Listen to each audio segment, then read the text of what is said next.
మొట్టమొదటి ప్రభుత్వంగా మనందరం కూడా భావించాలి అని చెప్పి మనం చేస్తాం.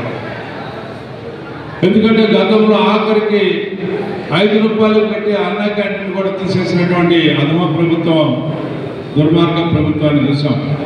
అందుకని ఈ రోజున రాగానే అన్న క్యాంటీన్ ప్రారంభించుకున్నాం. రాగానే ఎవరికైతే నిరుద్యోగ యువత ఉన్నారో వాళ్ళందరికీ ఉద్యోగాలు కల్పించాలని చెప్పి సంవత్సరానికి 5 లక్షల ఉద్యోగాలని అతి త్వరలో నేను పూర్తి చేస్తానని చెప్పిన మాటను నిలబెట్టుకోవడానికి మెగా నోటిఫికేషన్ ఇచ్చినటువంటి నాయకుడు చంద్రబాబు నాయుడు గారు అని చెప్పి మనం చేస్తాం. ఈరోజు నిరుద్యోగానికి కారణం ఎవరే అంటే, ఇవాళ ఎవరు యువకులు నిర్వీర్యం అవడానికి కారణం ఎవరే అంటే గత ప్రభుత్వం కాదనేది ఒకసారి ఆలోచించండి. గత ప్రభుత్వం ఏ రకంగా గంజాయి రాష్ట్రంగా ఉంది.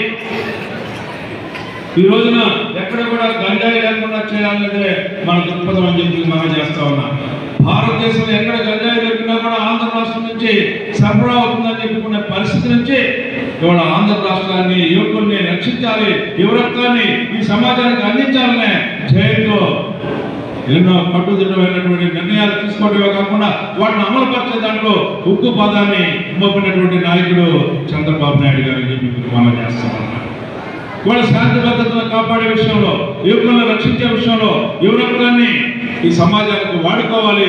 అప్పుడే మానవ వనరులు అభివృద్ధి చెందుతాయి, అప్పుడే ఈ రాష్ట్రం బాగుపడింది అనే ఆలోచనతో విద్యను వ్యాప్తి చేయడానికి ఆ రోజున కంకణం కట్టుకున్నటువంటి చంద్రబాబు నాయుడు గారు 1994 నుంచి 2004 వరకు ఏ రకమైనటువంటి పాలన చేశారంటే అందరికీ విద్య, ఒక వర్గానికో విద్య కాదు, అది అందరికీ విద్య అందాలి.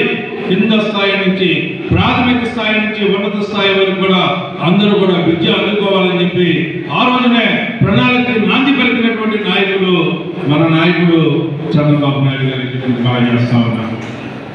అదేవిధంగా దశల వారిగా 2014-19 అధికారంలో ఉన్నప్పుడు కూడా విదేశీ విద్యకు కూడా నాంది పలికినటువంటి నాయకుడు.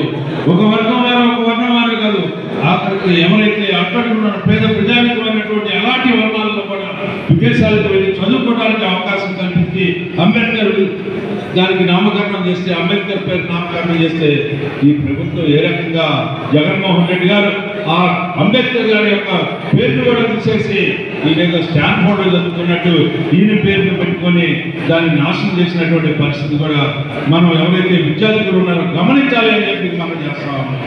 ఆ రోజున స్వర్గీయ నందమూరి తారక రామారావు ఏదైతే ఎన్టీఆర్ యూనివర్సిటీగా మనం పెట్టుకున్నామో మెడికల్ యూనివర్సిటీకి దాన్ని కూడా పేరు మార్చినటువంటి ఘనతీయులకే దక్కిందని చెప్పి, అంటే విద్య పట్ల వీళ్ళకి ఉన్నటువంటి ఆలోచన 3, 4, 5 క్లాసులు మెచ్చర్ చేసినప్పుడే విద్యా విధానం పట్ల వీళ్ళకి ఏ రకమైన అవగాహన ఉందో కేవలం అవినీతి చేయడానికి విజయవాడతో కుమ్మక్కయ్యి రూపాయి వస్తువుని 2 రూపాయలు పెట్టి ఆ రకంగా అవినీతి, ఆఖరికి స్కూల్ పిల్లల యొక్క బ్యాగుల విషయంలో కూడా వీళ్ళు దోచుకోవడానికి ప్రయత్నించారంటే చదువును అడ్డం పెట్టుకొని చదువును ఎవరి కోసమైతే చదువుందో, ఎవరి కోసమైతే ఆ విద్యను వ్యాప్తి చేయాలో, వికాసవంతమైన సమాజం కోసం విద్యను వ్యాప్తి చేయడానికి ప్రతి ఒక్కరు ప్రయత్నిస్తూ ఉంటే వీళ్ళని మాత్రం విద్యను అడ్డం పెట్టుకొని దోచుకున్న ప్రభుత్వం ఏదైనా ఉందంటే అది జగన్మోహన్ రెడ్డి గారి ప్రభుత్వమే అని చెప్పి మనం ఘంటాపదంగా చెప్పుకోవచ్చు అని చెప్పి మనం చేస్తా ఉన్నాం.